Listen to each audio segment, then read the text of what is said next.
E aí? Essa... Seja bem-vindo, professor, né? Em primeiro lugar. Professor, esse vídeo é pra você, beleza? Essa é uma pergunta que os professores fazem demais, né? Professores 4.0. Os professores falam demais, perguntam demais. Gustavo, como fazer os alunos ficarem em silêncio? Como fazer os alunos ficarem em silêncio? Primeira pergunta é: o que é silêncio? A gente vai ver a definição agora disso aí pra gente parar e refletir. Esse é um vídeo mais de reflexão. É claro que se você abrir esse vídeo, você... Gustavo, é claro que eu quero que os alunos fiquem silenciados, é uma algazarra, é uma bagunça na minha sala de aula. Calma, eu vou chegar lá. Mas eu queria que nós fizemos, que você e eu agora, nós vamos parar e fazer uma reflexão. Em primeiro lugar, deixa eu colocar aqui no slide para você.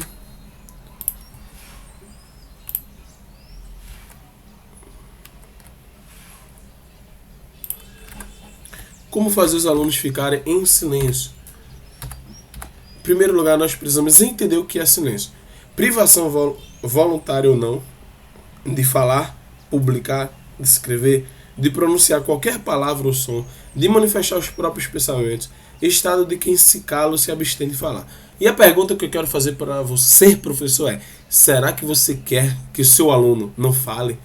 Não fale algo para a sala de aula? Será que você não quer que o seu aluno escreva? Será que você não quer que o seu aluno manifeste os seus próprios pensamentos? É isso mesmo que você quer, professor? A questão é: será que você quer que o seu aluno ele entre na sala de aula, fique calado a aula toda, só você fale e depois ele vá para casa? É isso que você quer? E meus alunos devem ficar em silêncio durante a sala de aula. Suas aulas devem ser tão interessantes e mágicas que os seus alunos fiquem em silêncio em determinados momentos. Tudo bem. Então, eles vão ficar em silêncio em determinada parte da aula se o seu assunto for interessante. Se o seu assunto for interessante. Se o seu assunto for atraente. Se eles enxergarem na sua aula algo útil. Porque muitas vezes os alunos estão conversando, porque a sua aula realmente não é uma aula mágica, não é uma aula dinâmica, não é uma aula lúdica, tá? Então, se você pegar 100% da sua aula, 20% eles precisam ficar em silêncio, realmente calados. E 80% do tempo eles precisam interagir. Eles precisam perguntar, eles precisam falar, eles precisam participar, eles precisam estar montando esses projetos aqui, esses projetos, né? Projetos que atraem a atenção do aluno. E é interessante que enquanto eles estão montando lá, eles estão em silêncio. Mas eles estão em silêncio interagindo com a aula, entendeu? Então muitas vezes o professor quer que o seu aluno fique em silêncio, mas ele não procura entender o aluno, não procura falar algo interessante para o aluno. É claro que existem as exceções, existem realmente alunos que não querem nada com a vida. Tá? E aí você pode dizer no início da aula: olha, por favor, quem não quer, se retire da sala de aula, por favor. Você pode. Se o aluno ele não respeita a sua sala de aula, em primeiro lugar, a gente precisa entender o seguinte, professor: a sua aula, você precisa primeiro fazer a sua parte. Isso aqui é a primeira coisa que você tem que fazer. Antes de cobrar do seu aluno, você como professor precisa ministrar uma aula mágica. A sua aula tem que ser boa, para que você tenha o direito depois de cobrar.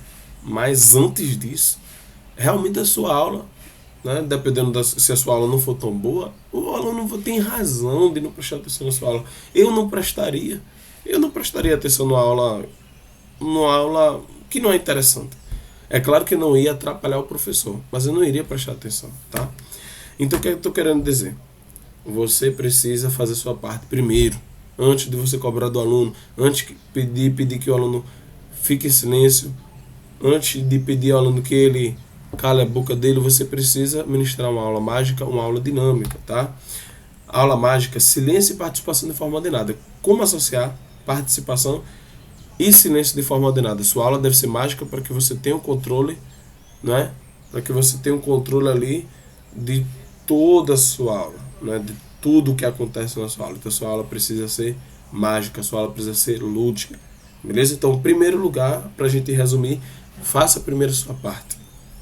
Ministre uma aula mágica, uma aula dinâmica, uma aula lúdica. Depois, se a sua aula for tudo isso que eu falei, e mesmo assim o aluno ele não quiser nada com a vida, realmente você pode cobrar. Mas primeiro faça a sua parte como professor, ministre a aula mágica. Antes de você cobrar silêncio do aluno, mas você precisa ministrar a aula mágica. E detalhe, a aula mágica ela não faz com que o aluno fique 100% da aula calado. A aula mágica faz com que o aluno participe da aula, interaja da aula, comente sobre o assunto, fale sobre o assunto, manifeste a sua opinião sobre o assunto que você está falando. Beleza? Tá isso. Se você quer ministrar aulas mágicas com Arduino, aulas de internet das coisas, inteligência artificial e robótica, curta esse vídeo, inscreva-se no nosso canal, acompanhe nossos vídeos. Beleza? Valeu!